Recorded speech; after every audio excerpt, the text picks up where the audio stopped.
Oculus by Eerily. Chapter 3 Mini Monster. The front door creaked open somberly. Mr. and Mrs. Tweak turned their heads towards the sound as two people stepped inside their home.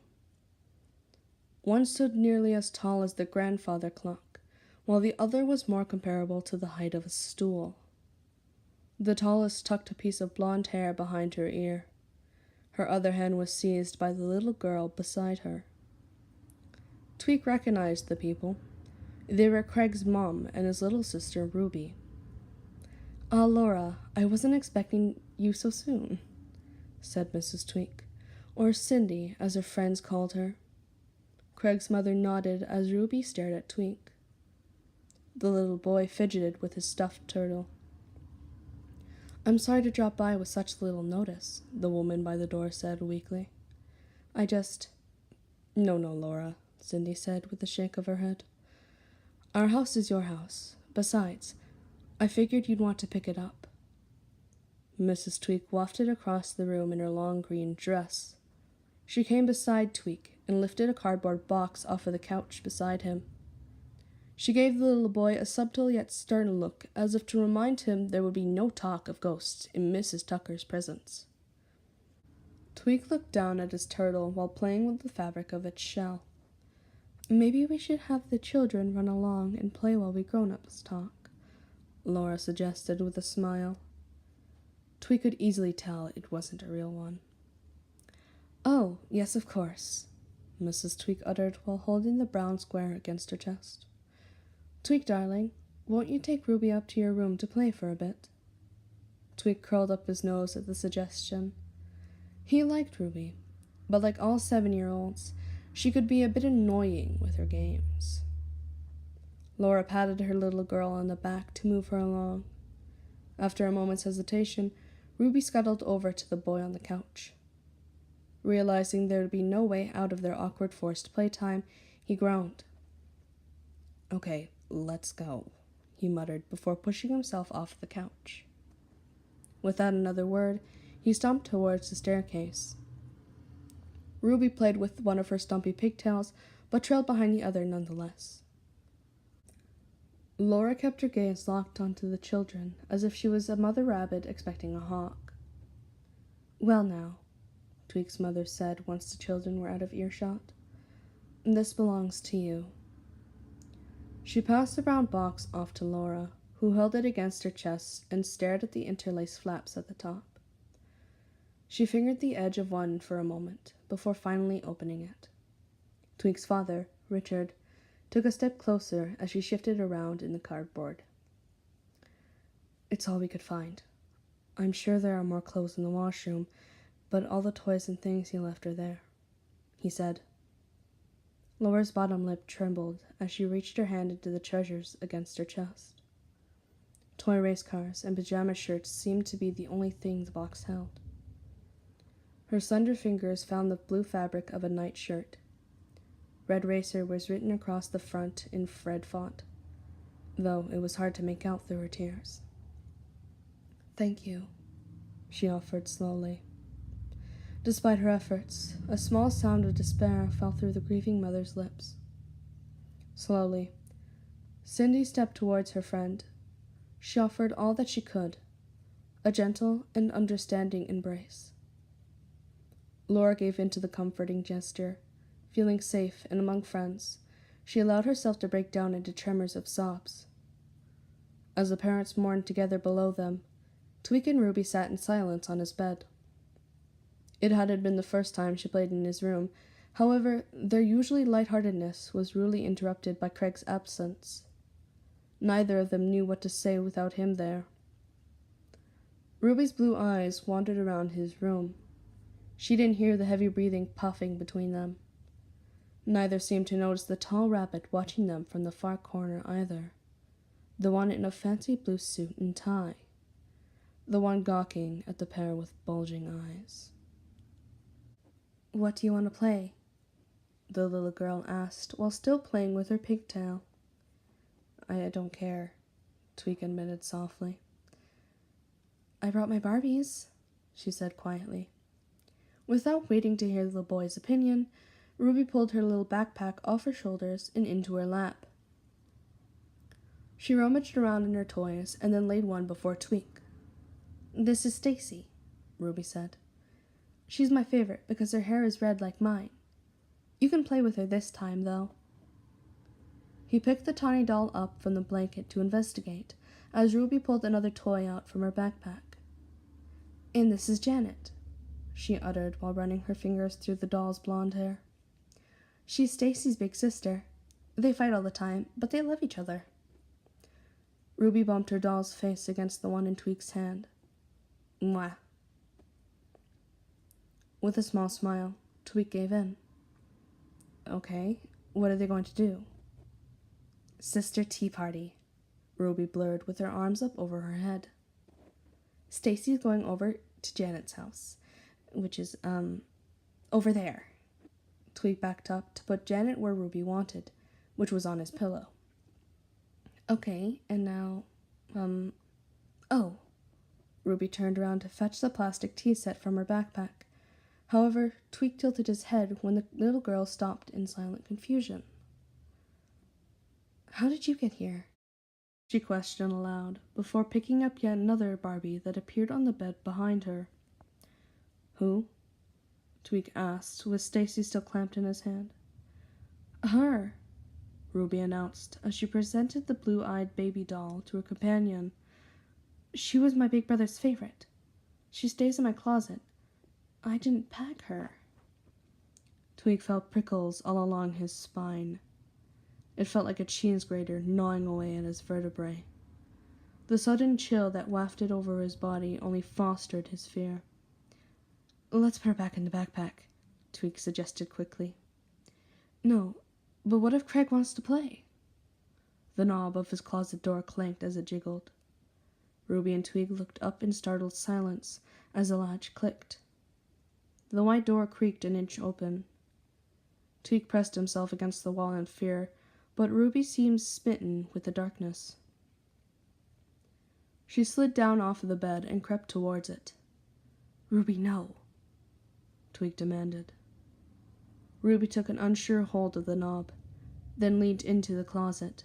The door slowly pulled together behind her, though it left a sliver of black just wide enough to let the giggles out. Both set of giggles. Tweak threw himself up off of the bed and stumbled to the door. When he went to grab the handle, it slammed closed. Ruby didn't seem to care, though. She just kept laughing as Tweak tried to yank open the door. No amount of twisting or pulling would make it budge. Terrified for Ruby, he scrambled out of his bedroom door. His feet thumped hard as he ran down the hall to the top of the stairs. All three of the adults standing in the living room noticed the little boy at the top stair. He was panting, with one finger pointed towards his bedroom. "What, darling? What is it?" Sydney asked, as she took a step towards him. Through his heavy breath, Tweak said, "He shut Ruby in the closet, and he won't open the door." Sydney and Richard exchanged confused glances, but Laura didn't give the strange statement a second thought. She went barreling up the stairs and past the little boy. She was the wounded mother rabbit, and a hawk was swooping in. Her friend came quickly after her, along with their young son. Laura shoved her way into Tweak's little bedroom, and then nearly tripped over her own feet as she raced towards the closet door. Laura grabbed the handle and pulled with a hard yank. It easily slid open. Inside was little Ruby, hugging a lump of clothes dangling from their hangers. Laura's brow pinched together in relief and confusion. Ruby was much too big for being carried around, but she reached in to pluck up her child anyway.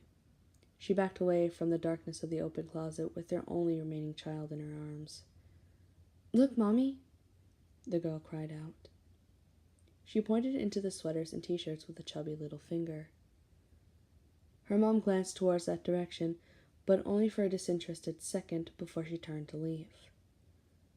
One long, trembling arm slowly slid out from between a pair of shirts. It reached for them, almost begging for them to come back.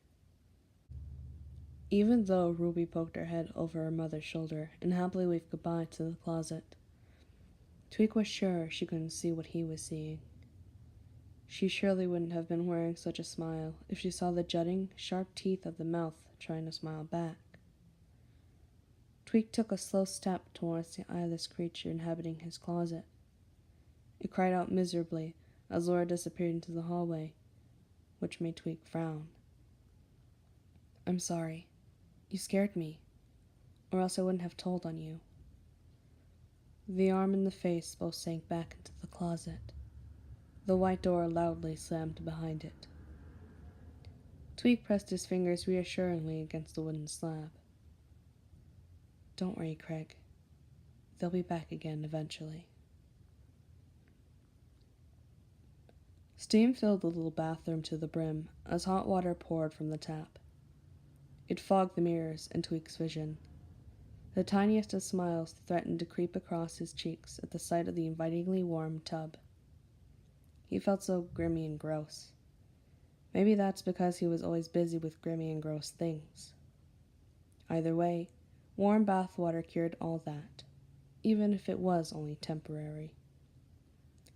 He sat down on the toilet and pulled off his socks. Their white fibers were sullied with dried mud, just like the legs of his pants. Mud and dirt were the cause of most of his trashed clothing. He supposed, though, that couldn't be helped much. He tossed the dirty garments to the floor. A sweat-stained t-shirt and a hole-plagued pair of jeans added to the smelly pile. God, did he hate feeling so filthy. He kicked aside the soiled black cloak on the floor to get to the sink, where he stared a moment at the person in the mirror. Oh, wasn't he a hot mess? Heavy blue half-circles tugged at the edges of his eyes. His blonde hair was sticking out at impossible angles and caked with, you guessed it, mud. He reached up in disgust and violently ran his clumsy fingers through the mess, as if that would help. His hand shook as he scrubbed his crooked teeth. His chest was tight and his eyes were watery. It was hard to breathe, though that was nothing new.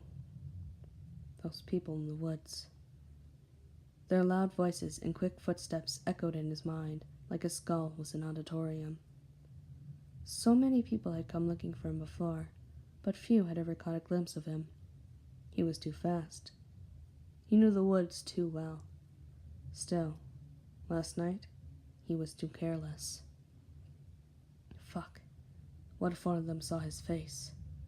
What if the cops were on their way to his house right that very moment? They'd been trying to snag him for years. God, how much jail time could someone get for vandalism? He was breathing heavily, toothpaste foam lingering around his mouth like rabies as he struggled to calm his restless heart. He could practically feel every rapid beat forcing blood through his tight veins. A giggle. A quiet, innocent giggle bubbled from behind him. He wiped his mouth of his rabies and turned around, where he was met with a rather odd sight. Craig was floating in his bathwater. His little puffball-covered head bumped lazily against the edges of the bathtub. He blew bubbles and giggled at them as they popped at the surface of the water. The tight wire slicing through Tweek's heart loosened, though only a little. He stepped towards the tub and then knelt over the edge. "What are you doing in there?" Tweek questioned gently. "You're gonna get all waterlogged again." Craig rebelled with more happy bubbles, and Tweek finally smiled. "Come on," Tweek said, as he reached inside and wrapped his arms around the boy's mangled body. He carefully pulled the corpse out of the tub, though the little ghost wasn't so happy about that. He complained with whines as he reached towards the water. "I'm sorry. I let you play in there, but you'll make my water gross." Craig only continued to whine, in which Tweek responded, "You're 13, not 5. He sat Craig down on the toilet and then grabbed a handful of toilet paper. Craig didn't fuss when Tweek wiped the grimy black tar oozing from his eye holes. Tweek did that almost every day for some weird reason. Craig was never sure why, since it always came back anyways. "There you go," Tweak uttered under his breath, when he deemed the soaping bruised skin properly wiped down. He left Craig to entertain himself on the toilet when he made his way back to the bath. Craig just stared straight forward into blackness as he kicked his feet. Humming contentedly, Tweak dipped his head back into the warm water. He figured Craig liked it for more than just fun, seeing as how he stuck like glue to anything that was warm. Heating vents, fireplaces, loads of running cars. Tweak opened his eyes slightly when he heard a rustling in the wicker hamper beside the tub. Sweaters. The little thing took to rooting around in the old laundry. He was leaning over the edge of the hamper, wiggling his arms as he tried to reach the fabric at the bottom. His bloody finger bones left messes on everything he clawed at, but Tweak stopped caring about that a long time ago. The gruesome streaks always disappeared when Craig did. Tweak was lathering his hair with shampoo when he heard a thump.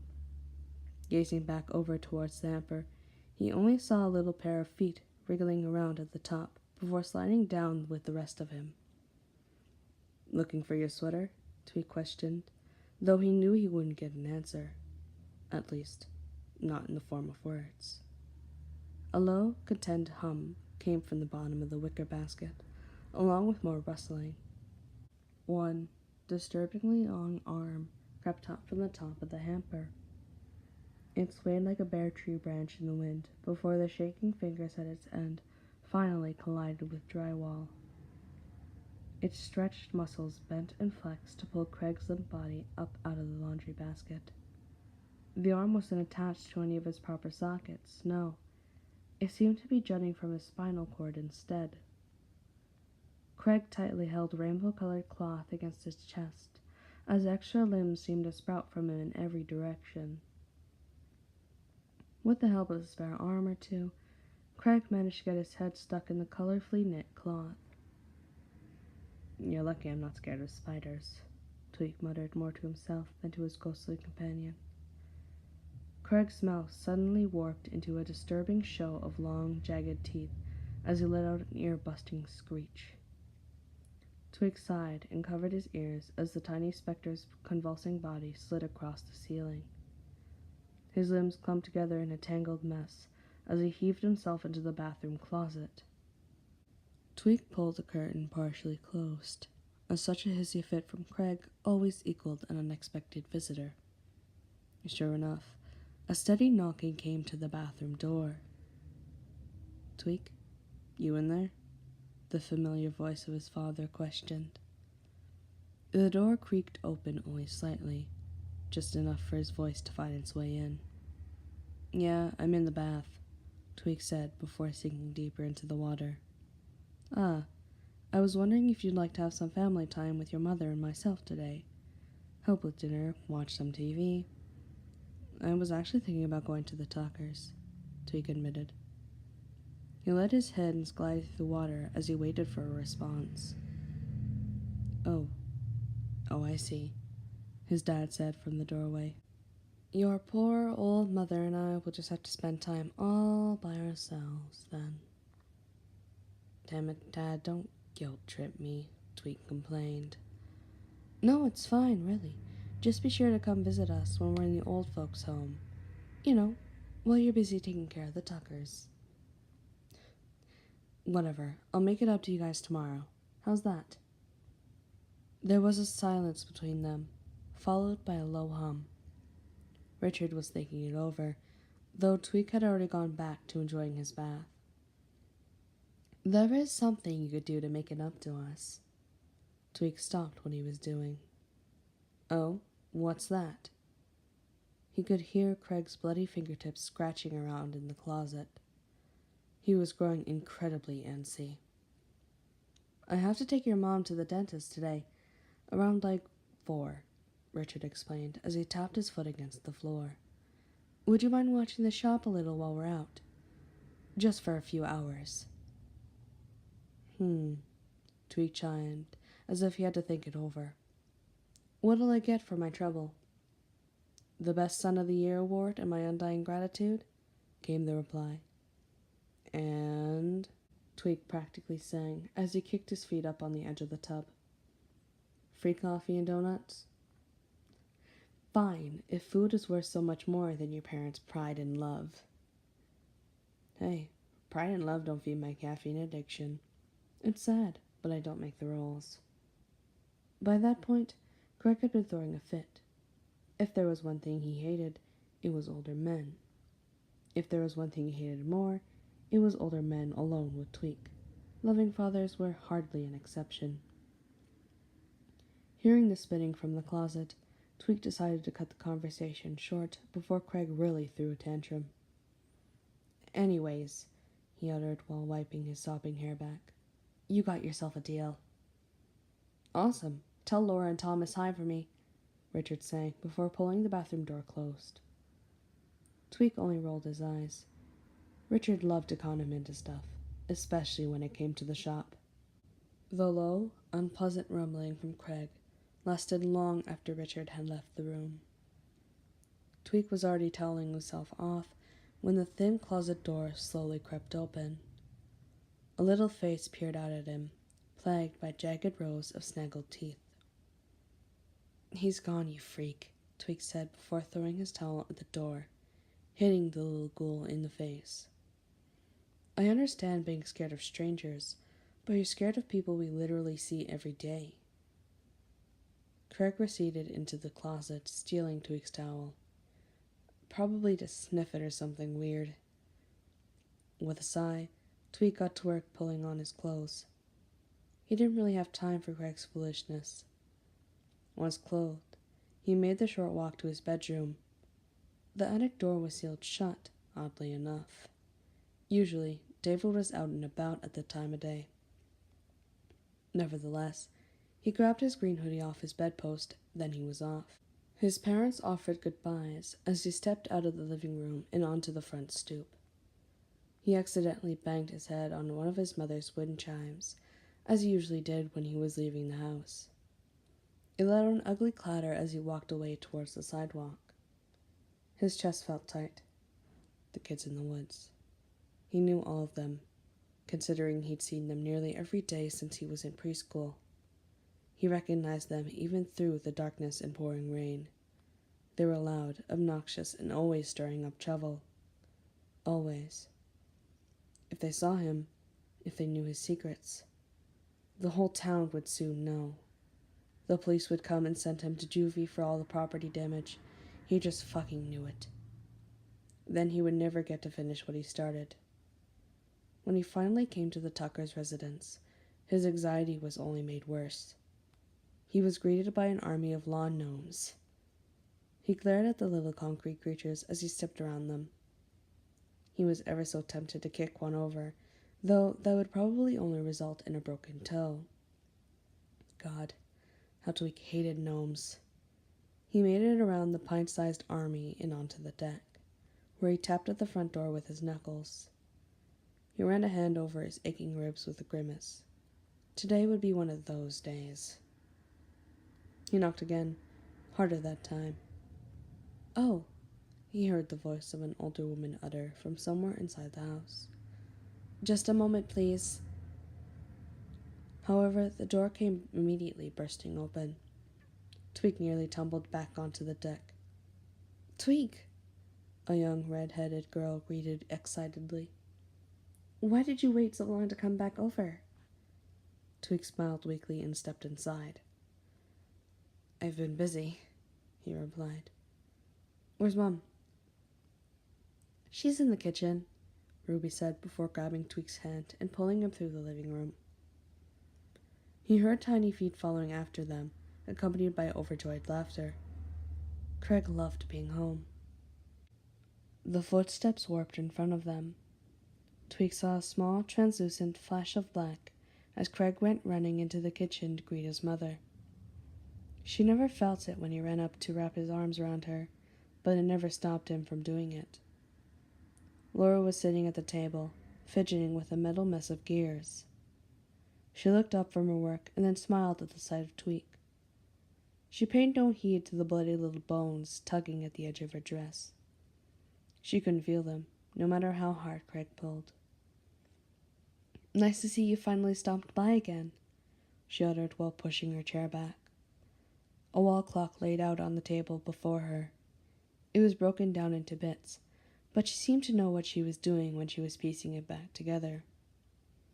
"You guys act like I wasn't here just last week," Tweak said as he fidgeted with his fingers. He tried not to stare at Craig as he crawled up underneath Laura's chair.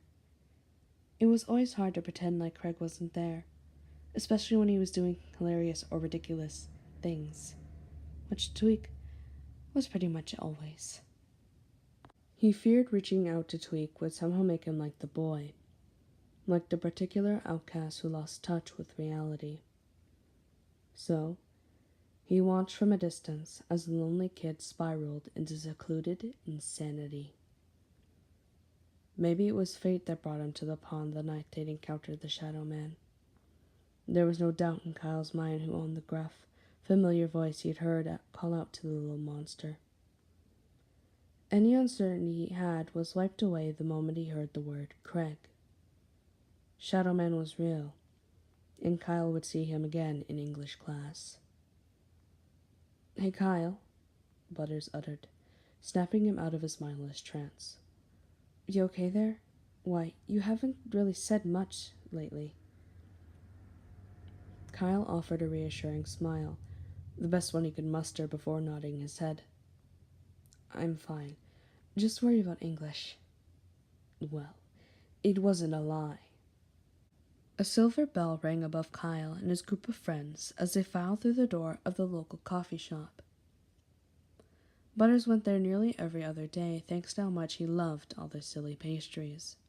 And, if Butters was there, one could only expect his entourage of friends to be trailing behind him. It's just how it was. The goth kids seemed to always have the same idea, seeing as how they lingered at the booth nearest the counter nearly every time Kyle had been there.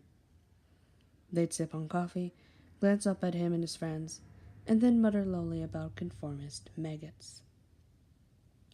He didn't care much for them in the first place, but they annoyed him with their unoriginal, condescending insults. Unfazed by the goth's low chatter, Butters scampered up to the counter.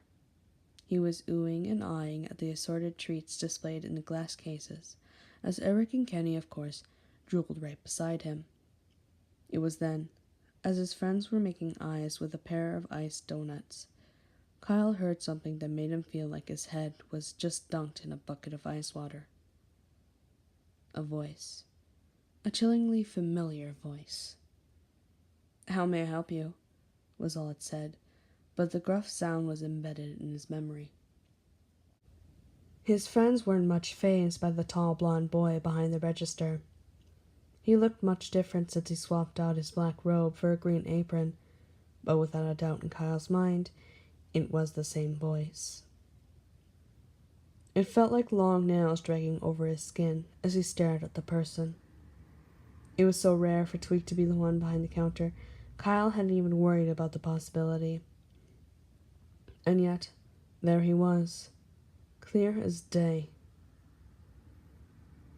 "Yeah, can I get 2 of the cinnamon twist and, 2 of the iced brownies?" Butters questioned while pointing at the goods through the glass. "Oh, and a caramel latte." Tweak trembled as his blue eyes scanned over them. He seemed to be overcome with terror at their presence and couldn't will himself to speak. Instead, he just jerked his head in a nod. He turned to fetch a collapsed pastry box off of a rack behind him, though he nearly knocked the whole stack to the floor with a twitch. "Dude, isn't that the freakish kid from school?" Eric whispered under his breath to Kenny. "The one who sees dead people or some shit?" Tweak. His parents own the place," Kenny replied with a nod. "Surprised they don't have him locked up in the basement or something," Eric said, as the anxious blonde worked on mixing Butters' latte. "Don't be so mean," Butters scolded just as quietly. Kyle shivered. The air around him suddenly felt so much colder, and his pulse quickened when a familiar fear overcame him. There was someone else there. He couldn't help but notice the Gothic group had them in their crosshairs, too, with black-framed eyes. They traced the conformist's every move as they interacted with the twitching barista. It was as if one wrong word would result in a freakish voodoo curse. Tweak finally turned towards them with a box of treats and a steaming latte. He placed them on the counter, then got to work ringing it up on the register. The boy grimaced as he clicked on the wrong key. However, the register somehow reached an acceptable total. Butters paid with part of his allowance, and happily accepted the colorful box and his beverage. "Thank you," Butters said sincerely, which, for some reason, earned a small smile from the peculiar cashier. Eric snagged the box away from Butters before they could even manage to step aside. The blue eyes of the barista met with Kyle's before he uttered in that eerily cracking voice, "And what'll you have?" Kyle admitted the Shadow Man was much less threatening out of uniform, but that didn't change the fact he knew he was being watched. The gauze glares couldn't compete with the eyeless face lingering nearby. He couldn't see it, but he damn sure knew it was there. Can I have 2 vanilla coffees, 2 scoops of creamer in both?" he uttered like he wasn't shaking down to his marrow. Kyle was visibly shaken when his friend whisked him away to the opposite side of the cafe. Kenny was staring at him, which didn't really help matters. Somehow, it was still hard to breathe. Kyle slowly sucked in labored breaths to calm himself down, but the small vision he stole from Tweak's hand left his brain waterlogged. "Wow, that was fucking weird," Cartman uttered as he slid into the booth. Butters took a seat beside him, and Kyle and Kenny settled in across the table, as usual. "Yeah," Kenny agreed as he wrapped his cold hands around his paper coffee cup. "Tweak's always been like that, though, at least for as long as I remember. Really awkward." "Wait, you know him?" Kyle blurted. "Twink? Well, kinda. When I was a kid, I spent a lot of time with Craig. Tucker, you guys know. They kinda come as a package." Actually, Kyle didn't know that. For some reason, it really bothered him when he realized there were things about Kenny he was simply never told about. Especially since Kyle already asked him about Craig, and all Kenny did was shrug. "Yeah," Butters said as he pulled apart his donut. "Tweak really wasn't so weird until Craig was gone, though. He was actually really nice. I think he still is, you know, even though he's kind of, different." The lot of them went quiet when they heard a sound from the counter. Tweak was taking off his apron with one hand, a coffee in the other, as he made his way towards the Goth's table. Henrietta slid aside, and Tweak shakily took a seat beside her. This was intriguing for some reason. "Hangs out with the Goths. Man, I am not surprised," Eric muttered, and then reached in Butters' box for a brownie. Kyle ignored the comment. He leaned forward onto the table and asked quiet enough to where he was sure Tweak wouldn't hear. "Wait, what actually happened to Craig? They didn't ever find out, did they?" "Kyle, you have lived here all your life. How do you not know about Craig Tucker?" Cartman asked more loudly than Kyle was comfortable with. "They talked about him on TV for like a fucking year." "Well, I don't know." Kyle couldn't come up with a good excuse. Honestly, he tried for the longest time to avoid it altogether. It wasn't so hard when bad things happened to strangers, but Craig wasn't a stranger. He had art class with them. He saw him every day at school. The idea of a boy he'd known simply vanishing in the night never sat well with him, especially after hearing Tweak's teary rants in class. Then again, Stan was the only one who ever knew that about Kyle. He was the only one who knew everything. "Can't you guys just kindly fill me in?" Kyle muttered. They said he probably ran away. Kenny decided to explain as he played with his fingers. But, he didn't just climb out his window in the middle of the night or anything. He was on his way home from Tweek's house, a 5-minute walk. He just vanished. Kyle already knew that much. Surely over 5 years, they at least had a lead, even if it was just something small, like a shirt or a shoe. And, he coaxed. And, well, that's it. That's the end of the story.